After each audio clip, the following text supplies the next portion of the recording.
뭐 분명한 한 가지 사실, 그건 하나님은 저와 여러분들의 어떤 상태를 보고 구원하시는 것이 아니라 하나님은 약속대로 구원하신다, 언약대로 구원하신다라는 거예요. 그러니까 우리의 상황 환경과 상관없이 하나님은 하나님의 일을 행하여 나가시는 줄로 믿습니다. 그래서 성경은 행위라는 것과 계속해서 대척점에서 싸우고 있어요. 우리 인간은 어떤 행동으로 평가를 받고 싶어요. 근데 되게 재밌는 게, 행동으로 평가를 받고 싶어하는 그 사람도 행위로 완벽할 수가 없는데 불구하고 자신은 끊임없이 행위로 의롭다함을 얻을 수 있다라는 자신들을 가지고 있는 거죠. 근데 그건 뭐예요? 그냥 들키지 않았을 뿐이에요. 그러니까 남들한테 뭔가 들키지 않은 죄를 몰래 숨어서 짓는 것뿐인 거지, 그 사람이 행위적으로 완벽하냐? 그런 사람은 존재할 수가 없습니다. 그리고 그 이야기를 바울은 계속해서 하고 있어요. 근데 그 대표적인 상대가 뭐예요? 율법과 할례죠, 할례. 이게 뭐예요? 어떤 행동의 대표적인 예이기 때문에 끊임없이 싸우고 있었습니다. 갈라디아서 2장 16절 보면 율법의 행위로 말미암음이 아니요 오직 예수 그리스도를 믿음으로 말미암는 줄 알므로 우리도 그리스도 예수를 믿나니, 그러니까 그걸 알고 그리스도 예수를 믿어요. 그래서 율법의 행위가 아니고 그리스도를 믿음으로 의롭다함을 얻으려 함이라 라고 이야기를 하고 있죠. 근데 이걸 역으로 생각을 하면, 만일 여전히 행위로서 구원을 얻을 수 있다라고 누군가가 이야기를 한다면 그 사람은 예수를 믿는 믿음이 있어요? 없어요? 없다는 얘기죠. 아주 명확하잖아요. 없어요.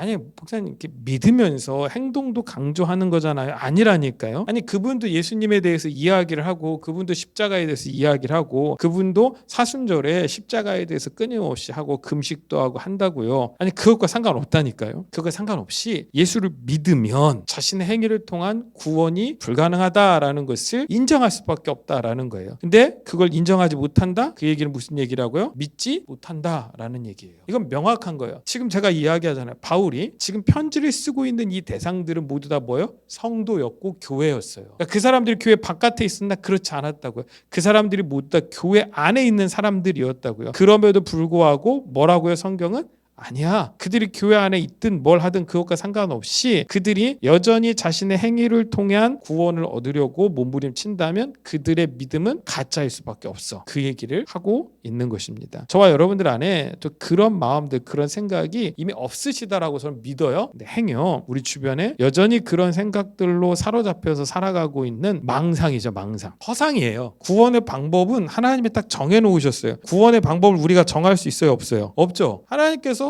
정하셨고 하나님께서 성경 속에서 이게 구원이야 라고 분명히 말씀하셨다고요. 근데도 우리는 그 하나님과 상관없는 우리 구원의 방법들을 우리 스스로가 만들어내려고 해요. 그러니까 이것도 구원의 한 범주로 들어가야 됩니다 라고 이야기를 하죠. 그러나 성경은 명확하게 이야기 아니야, 틀렸어. 자, 그러면 제가 늘 말씀드리죠. 바로 튀어나오는 질문이 뭐예요? 그럼 아무것도 안 해야 하는 건가? 자, 갈라디아서 2장 17절 봅시다. 만일 우리가 그리스도 안에서 의롭게 되려 하다가 죄인으로 드러나면 그리스도께서 죄를 짓게 하는 자냐? 결코 그럴 수 없느니라. 성도들이요, 믿음으로 출발하지만 곧 자신이 생각하는 선한 의도를 가지고 어떤 행위들을 하기 시작을 합니다. 그러니까 처음에는 뭘로 출발해요? 믿음으로 출발해요. 자, 예수를 안 믿다가 대부분 이제 성인이 되어서 예수를 믿는 사람들이 있어요. 그런 사람들이 가장 많이 예수를 믿게 되는 어떤 결정적인 성경 구절이 요한복음 3장 16절이래요. 하나님이 세상을 이처럼 사랑하사. 그걸 자기를 사랑하시는 사랑으로 받아들여요. 맞아요. 자기를 사랑하신 하나님의 사랑이 맞아요. 그러니까 한 번도 여러 가지 결핍과 결여를 통하여 사랑을 경험하지 못했던 사람이 하나님 안에서 그 완전한 사랑을 경험하게 되면 믿음으로 어떤 감동이나 은혜를 받게 되죠. 그리고 자신이 믿게 되었다라고 이야기를 해요. 근데 그 상태가 쭉 유지되면 참 좋은데, 갑자기 사람들이 내가 믿게 됐어, 하나님이 날 사랑하셨어, 그러니까 나도 하나님을 위해서 뭘 해야지, 이걸 저도 이렇게 표현했어요. 선한 의도라고 했어요. 선한 의도를 가지고 어떤 행위들을 하기 시작을 합니다. 그래서 자신을 구원하신 하나님을 위해 자신이 할 수 있는 것들을 막 찾아내어 막 시도하기 시작을 하는 거죠. 이것도 찾고 저것도 찾아서 막 해요. 그게 처음에는 제가 그거 하지 마세요 라고 했는데 요즘 바꿨어요. 하시라고요.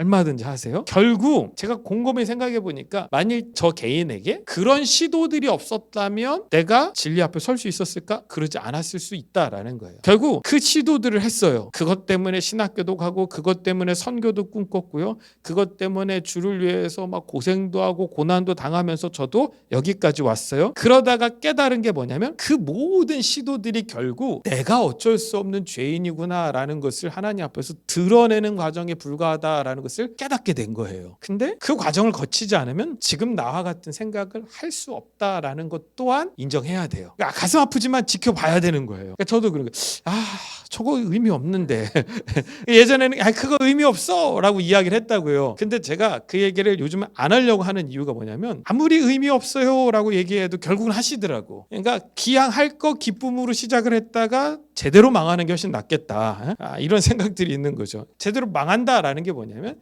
결국 그 일이 성공하든 그 일에 성공하지 않든 그것과 상관없이 결국 그 일을 통하여 우리는 여전히 내가 하나님 앞에 죄인으로 드러날 수밖에 없다라는 것을 깨닫게 될 거다라는 거예요. 그게 누구의 방식이? 하나님께서 일하시는 방식이라는 거죠. 그러면 그걸 깨닫는 그 자리에서 그리스도의 은혜가 저와 여러분들을 다시 살려내시는 줄로 믿습니다. 그래서 에베소서 2장 8절에서 9절 우리 같이 한번 좀 읽어볼까요? 시작. 너희는 그 은혜에 의하여 믿음으로 말미암아 구원을 받았으니 이것은 너희에게서 난 것이 아니요 하나님의 선물이라. 행위에서 난 것이 아니니 이는 누구든지 자랑하지 못하게 하려 함이라. 아멘. 누구든지 뭐 하지 못하게 한다고? 자랑하지 못하게 한다라는 거야. 은혜에 의하여 믿음으로 말미암아 구원을 받았어요. 근데 이것은 우리 자신에게서 난 것이 아니에요. 하나님의 선물이에요. 행위에서 난 것이 아니니 이는 누구든지 자랑하지 못하게 하려 하심이라. 제가 늘 말씀드리잖아요. 단 1%의 공로가 구원에 영향을 미치면요. 자, 그럼 99%는 다 누가 하신 거예요? 주님이 하신 거죠. 근데 1%는 누가 했어요? 내가 했다고 쳐요, 만일. 그래서 구원이 완성이 돼서 저와 여러분들이 천국에 가잖아요. 그 천국에는요, 자기 의로 가득한 사람들만 넘쳐나요. 99%는 은혜가 아니야. 그건 뭐예요? 기본이니까. 99%가 아니라 99.9%가 아니라 정확하게 100% 하나님의 은혜와 예수 그리스도의 공로만 구원에 필요한 거예요. 그러니까 저와 여러분들 안에 야, 내가 일찍 구원받았어, 너는 늦게 구원받았자, 이렇게 말할 수 있는 자격이 아무도 없어요. 나는 나의 의를 통하여 구원에 합당한 행위들을 했어 라고 이야기할 수 있는 사람은 없어요. 만일 누군가가 그 얘기를 하고 누군가가 그렇게 가르치면 죄송하지만 그분은 구원받지 못했어요. 명확한 구분이에요. 아니, 그렇게까지 이야기할 수 있어요? 맞아요. 그렇게까지 이야기할 수 있어요. 그게 누구의 논리예요? 바울의 논리고 예수 그리스도의 논리예요. 여러분, 이야기할 수 있어야 돼. 괜찮아요. 자기 의를 여전히 내세우면요, 미안하지만요, 그 사람에게는 구원이 없어요. 그러니까 구원의 은혜를 누렸다면 그렇게 이야기할 수 없다니까요.